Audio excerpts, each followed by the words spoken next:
Yo guys, today I'm gonna update my model with Dropout.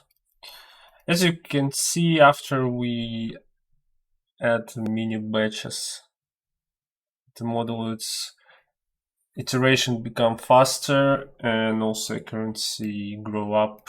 It's about 94%. Actually, it can be 95 in this case. It's very good.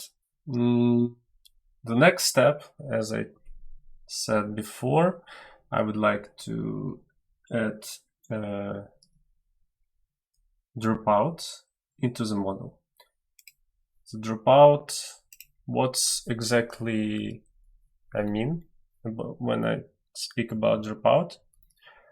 Just as you can see in the image here, we randomly turn off part of the neurons in each layer, except last one. We will not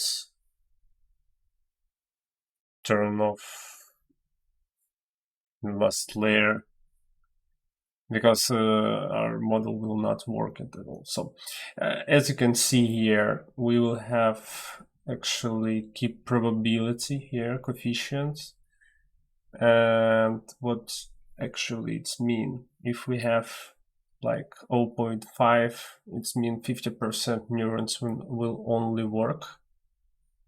If we had four, if we have four, only two of them will work.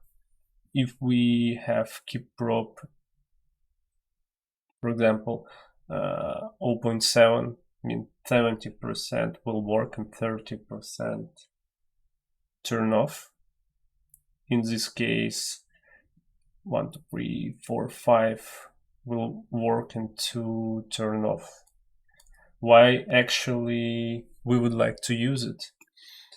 Usually we use dropout if our model overfits.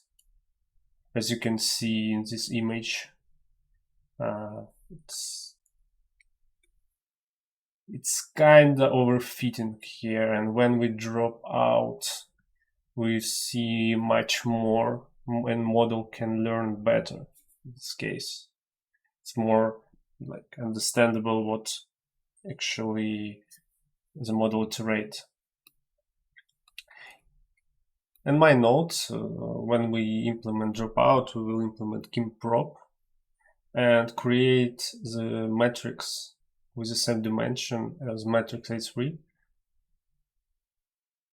And this matrix will have randomly values between 0 and 1. And then we just thresholding and work with my keep prop probability. If our random value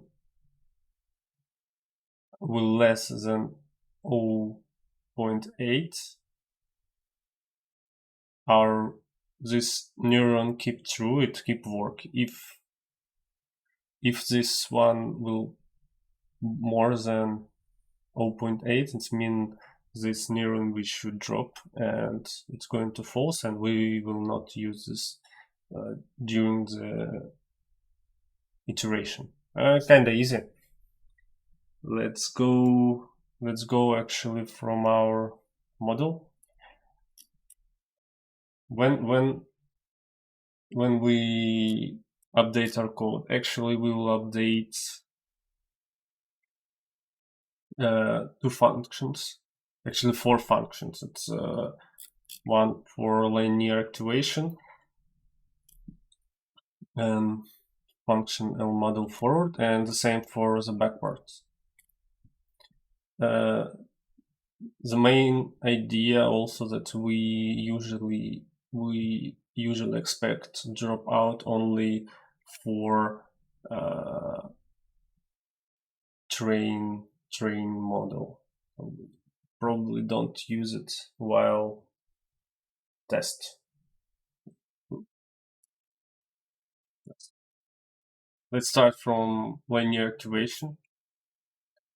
First of all, we will add keep probability will be equal 1.0 right now. So all of our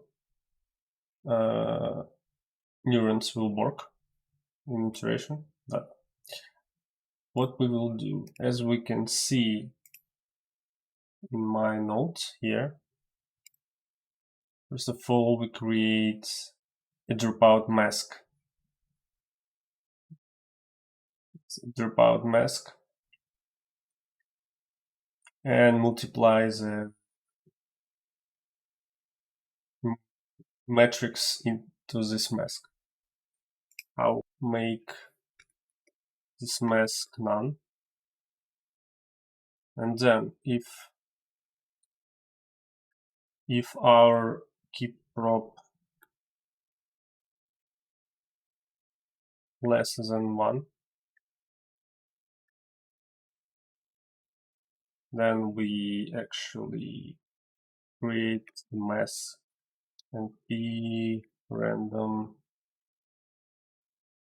rand a point shape 0 and h shape 1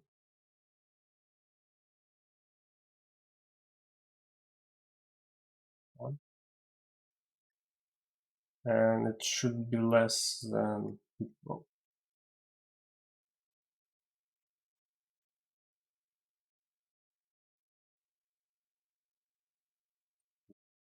The next step, we multiply a and d.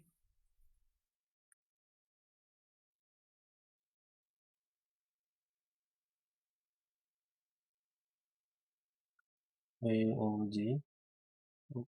This is actually applying of drop mask.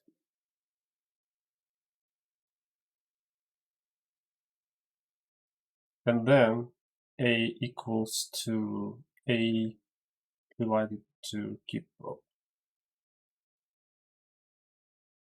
Let me use cache here. And also if keep prop less than 1, cache will be equals to same but with d. It's not a big deal here. You just have to add keep prop also equal to 1, and then we just add two parameters, keep prop into our activation function from relu and sigmoid. From relu, so if keep prop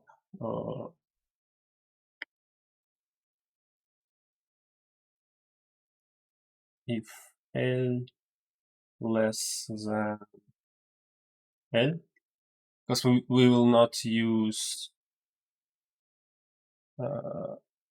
last output layer, and our relu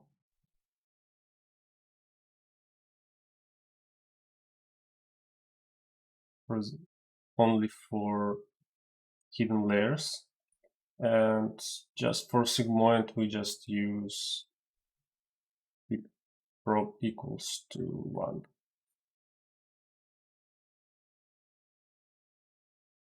Then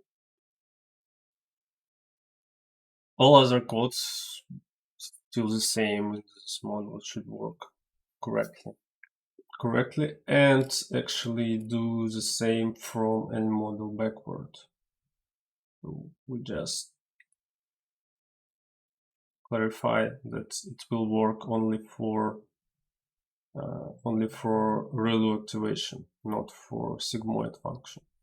The last step is just when we train our model, we should add the one line to set the probability. Okay, let's use keyprop 0.7 and let's create 100 of epoch, and we will see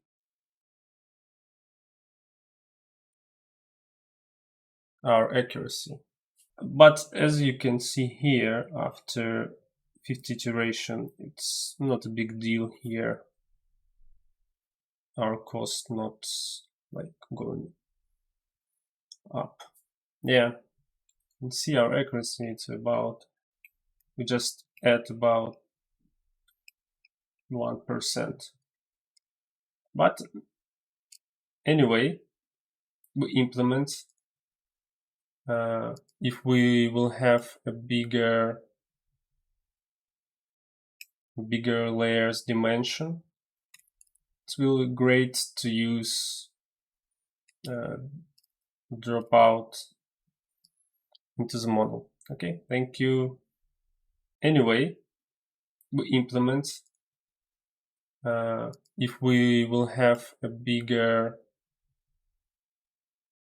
layers dimension, it will be great to use dropout into the model. Okay, thank you.